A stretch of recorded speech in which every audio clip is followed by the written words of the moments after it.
Aku gak ngerti lur, yen iki opo isih melu Keniten Kecamatan Mojo utawa melu Selo Panggung Kecamatan Semen.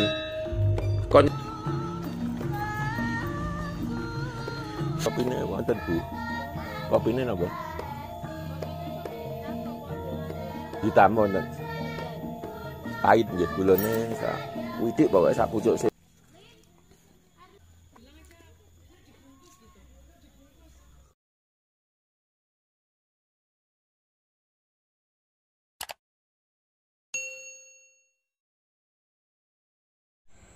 Assalamualaikum warahmatullahi wabarakatuh. Piye kabare dulur-dulur kabeh, muga-muga tansah sehat lan lancar rezekine. Jalan Raya Kediri Mojo dulur-dulur, uga jalan alternatif Kediri Tulungagung liwat Kulon Kali Brantas lur. Dalane tambah gede, alus.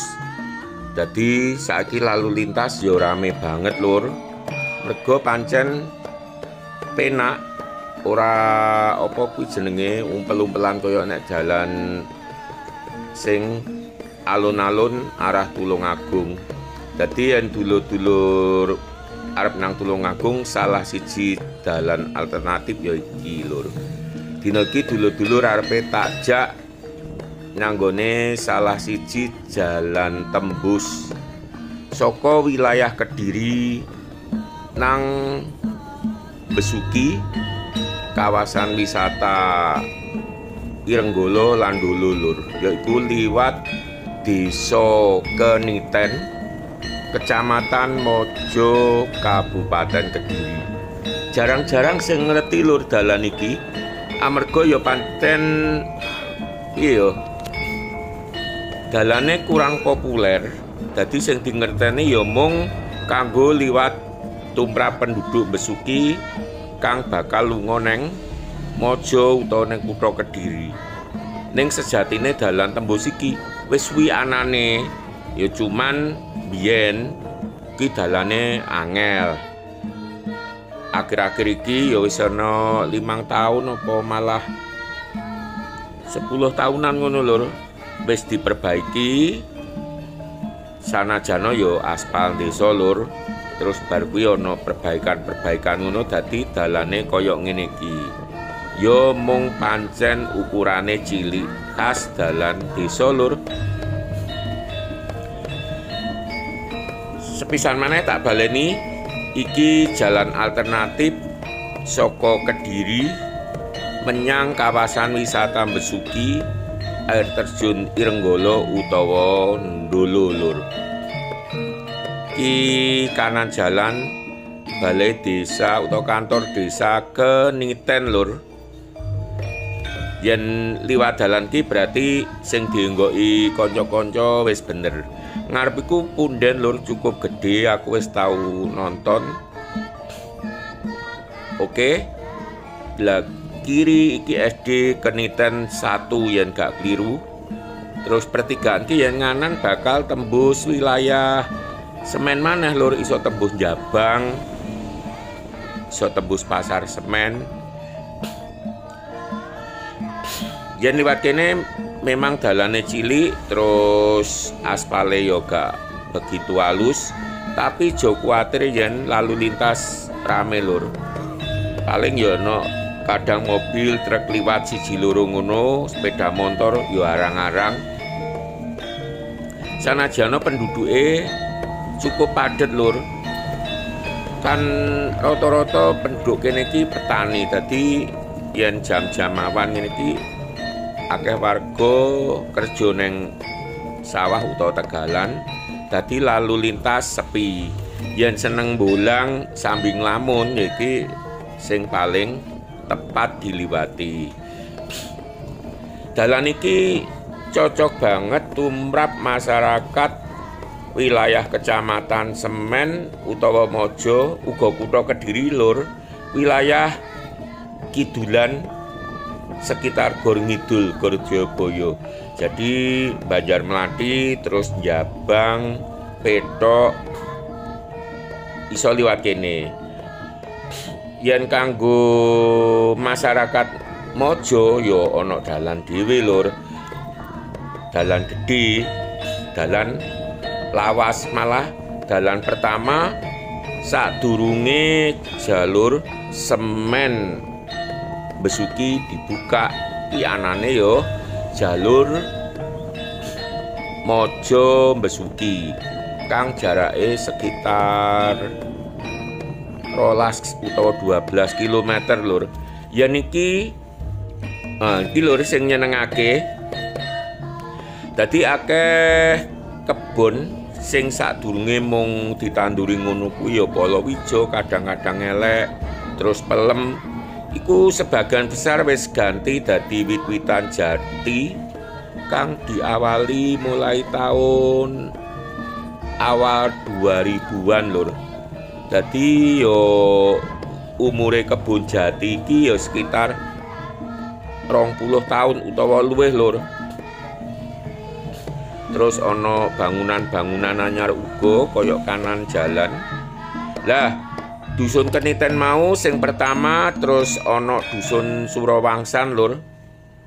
Bibar bulak iki awak dhewe engko ketemu dusun ketelu yaiku dusun Sumber Dandang lur. Bariki lur. Tapi kiri jalan ki kok wit-witane ditebangi ya. Wit pelem, wit jati sik cilik-cilik padahal. Oke. Masuk dusun Sumber Dandang, Desa Keniten, Kecamatan Mojo, Kabupaten Kediri. Yen disang saka pinggir kene lho arep mlebu kuwi gak enek perubahan blas. Omahe ke jaman biyen ya ngono kuwi, gendenge bentuk joglo lawas, terus warna ireng-ireng pancen omah lawas lur. Tapi gak ngerti mengko yen wis mlebu ki enek omah-omah anyar apa piye ngono ya. Yen masjid iki yo diperbaiki lur dibanding 10 tahun kepungkur. Aku sejatine beberapa kali lur liwat dalan ki ana ping 5 yen gak ping 6, tapi jarake adoh-adoh lur. Dadi ana perubahan-perubahan kadang kaget mergo ora ngerti. Ki jalane cukup nanjak lur. Dadi ana SD Keniten sing ngisor mangkan ana SD Keniten 1 ngarepe punden, lan dhuwur kuwi ana SD Keniten 2. Dadi guru-gurune rata-rata kok luar Keniten. Dadi yo dalan iki mang lur sing diliwati. Atik bubar saka desa mau terus nanjak lur. Dalane kebetulan sing pas bubar desa terakhir Sumber Dandang mau lumayan ora penak. Mergo akeh sing rusak alias bolong-bolong. Padahal pinggire jurang lur sisih kiwa.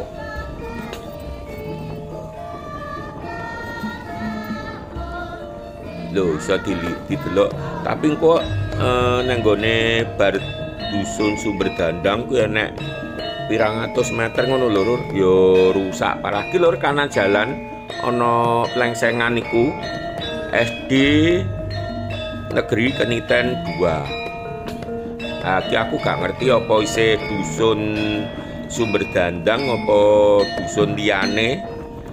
Amarga sepi papan informasi lur, aku noleh ngiwonengen musola wae iki biasane lho ana tulisan nama musola utawa masjid dusun apa ngono iki. Kosong. Sawetara dalan isih penak lur. Kene iki komoditase iki abang-abang kuwi mang kembang rosella lur, dikeringne dienggo jamu. Kaya semacam teh rosella. Terus sing kedua produk gaplek utawa ketela pohong. Nah iki kanan jalan utawa telo ya. Pohong sing dipepe lur kanggo tepung ati atau tapioka. Nah pertigaan ki ade iso lurus, iso ngiri. Cuman sing lurus ku dalane cilik terus elek lah. Pancen bukan jalan utama, monggo alternatif. dalan utamane ya iki ade ngiri lur. Mosok to desa Sumber Dandang sampai adoh kaya ngene. Jan golek papan informasi ki angel tenan ya. Oh iku lur ana papan informasi lur, tapi tulisannya ya gak patek jelas sih ndelikane. Oh, dukuh lemah jungkur lur. Mbok menawa iki dukuh terakhir saka Desa Keniten Kecamatan Mojo. Soale engko awake dhewe sambung karo Desa Selopanggung. Iki lur dalane mang sing tak omongne pertigaan iki tembusane kene iki. Jadi adengko tembuse Desa Selopanggung Kecamatan Semen Kabupaten Kediri lur.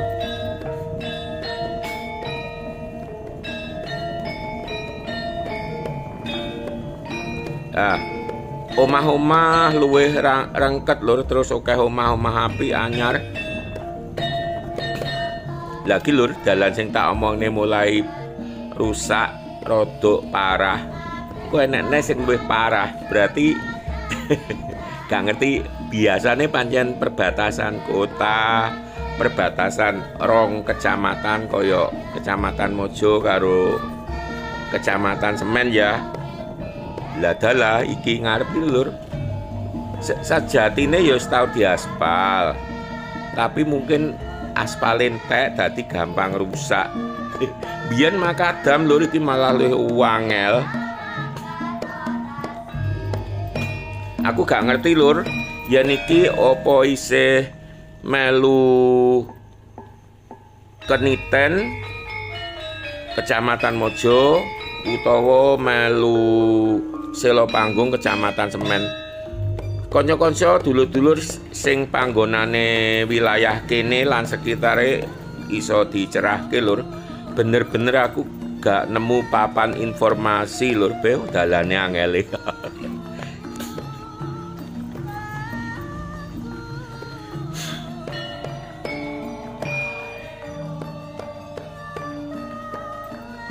Wes iki balik apik neh. Dadi enek sekitar 100-200 meter mang lur dalane bubrah.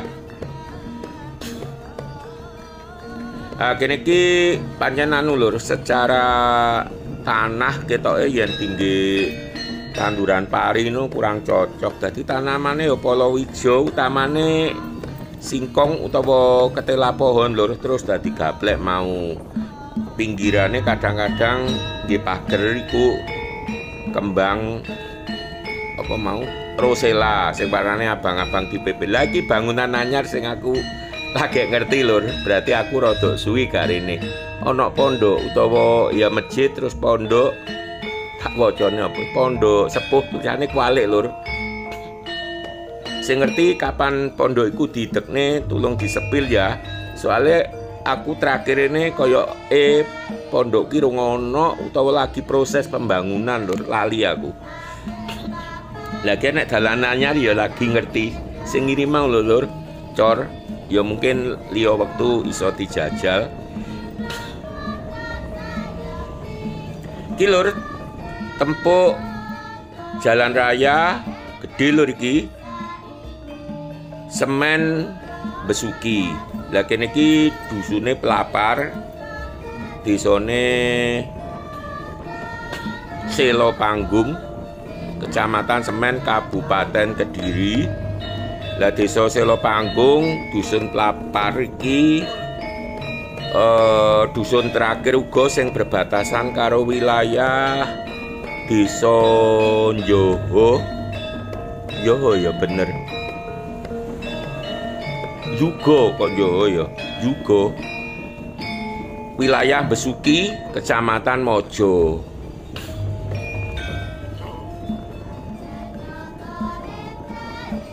Iki sejatine dalane yo halus tapi yo piye ngono kae, bagian-bagian tertentu wis enek sing bolong-bolong lur.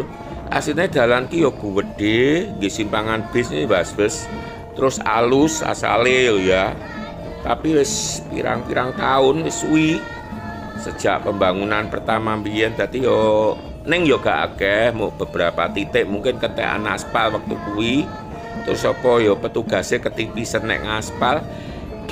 Iki lur bakal masuk wilayah Alas Pinusan. Lah nang kene iki wakeh kafe lur, salah sijine kafe 66 kang sempat viral lan rame. Ning aku kok mung pengen ngopi nang pinggiratan bae lur. Males aku yen nopo ngumbul-ngumbul ngono kuwi. Terlalu ribet.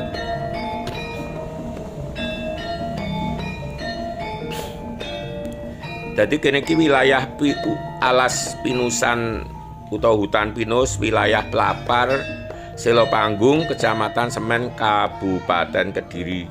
Iki lur enek kafe lur, tak ngopi nang kene. Bu kopine wonten Bu. Kopine napa? Hitam wonten. Pahit nggih gulane sak widik pokoke sak pucuk sendok.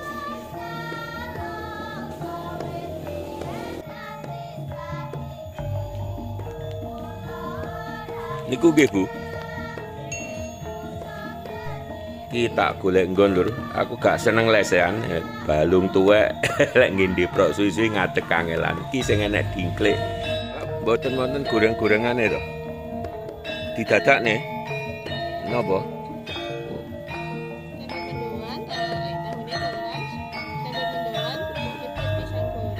Oh, pisang goreng mawon. Pisang mawon. Nggih. Iki lur, pisang gorenge wis dadi, gedang kepok lur iki lan kopine. Iki sak porsi 8.000 lur, akeh isine. Sanajan rada cilik-cilik 10 punjul. Terus kopine uga lumayan. Kimang amanyen aku roh gedang kepok lur.